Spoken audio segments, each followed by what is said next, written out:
makita ang mga dimensyon ng tennis court ng pangunahing papel sa pagpapatupad ng tamang laro sa tennis, ito'y dapat na maging rectangular sa hugis at may konkretong sukat sa bawat uri ng laro.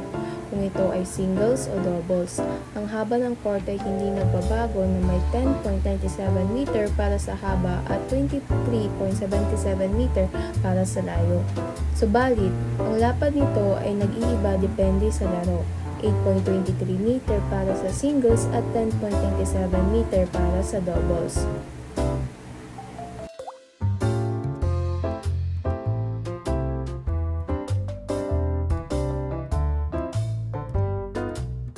Sa paglalaro ng tennis, mahalaga ang tamang kasuotan upang mapanatili ang kaginhawaan at pagganap ng mga manlalaro.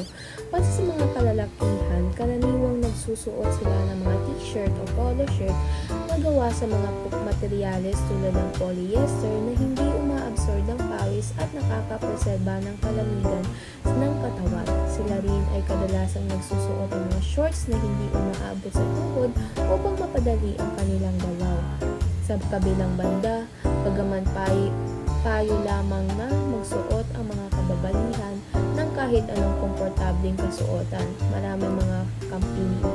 Marami mga kampiyon sa tennis ngayon ang sumusubok na magpakita ng kanilang personalize sa pamamagitan ng kanilang mga disenyo ng damit. Maraming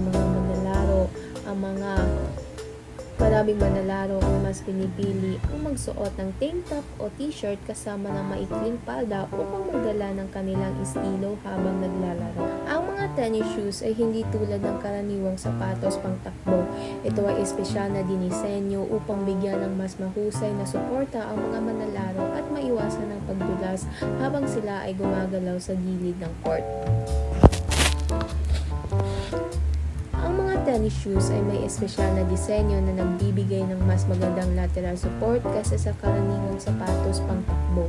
Ito ay mahalaga dahil ang mga manlalaro ng tennis ay madalas gumalaw, hindi lamang pataas pababa kundi pati na rin sa mga gilid ng court. Kaya mahalaga na ang kanilang mga sapatos ay may sapat na suporta para maiwasan ang mga aksidente at injury. Dagdag pa rito, ang mga tennis shoes ay dinisenyo upang hindi masira ang court habang ang mga manlalaro ay nagmamadali sa paggalaw sa loob ng court. Ang mga wristbands ay mahalaga sa pagpigil ng pagiging basa ng pala dahil sa basang hawak ay maaring hindi ito gaanong katatag. Sa pamamagitan ng paggamit ng mga wristbands, masasabi natin na mas manapapanatiling tuyo at matibay ang hawak ng mga manlalaro sa kanilang mga raketa.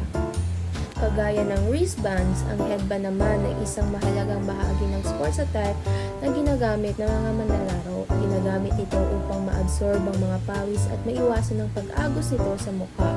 Sa mga sports tulad ng volleyball, basketball at tennis, mahalaga ang headband upang panatilihing malinis at komportable ang mga paglalaro ng mga manlalaro. Sa isang tennis court, mahalagang bahagi ang tennis net na naghihiwalay sa dalawang panig ng laro.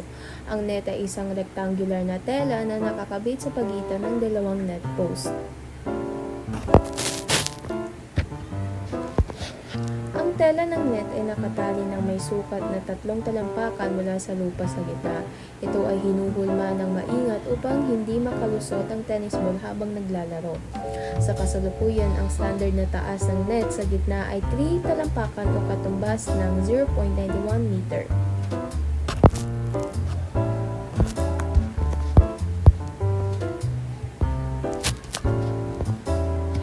Ang tennis court ay isang rectangular lugar na may sukat na 78 talampakan sa haba at 36 talampakan sa lapad para sa single at 78 talampakan sa haba at 54 talampakan sa lapad para sa double.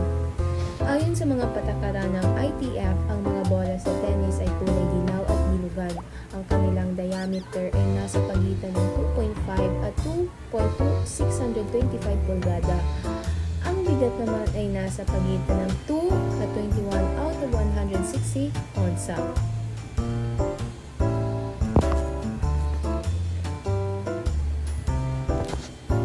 Ang mga bata na 8 taong gulang at pababa ay naglalaro gamit ang iba't ibang kulay ng mga bola.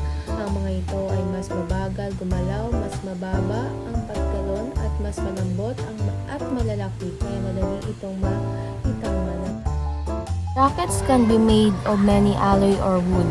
There are no restrictions or the size or materials used in making a rocket.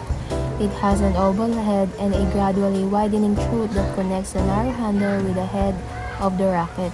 The head of the rocket is tightly woven with strings which are made of various materials like nylon, gut, or synthetic gut. The handles are covered with leather or nylon for a better grip.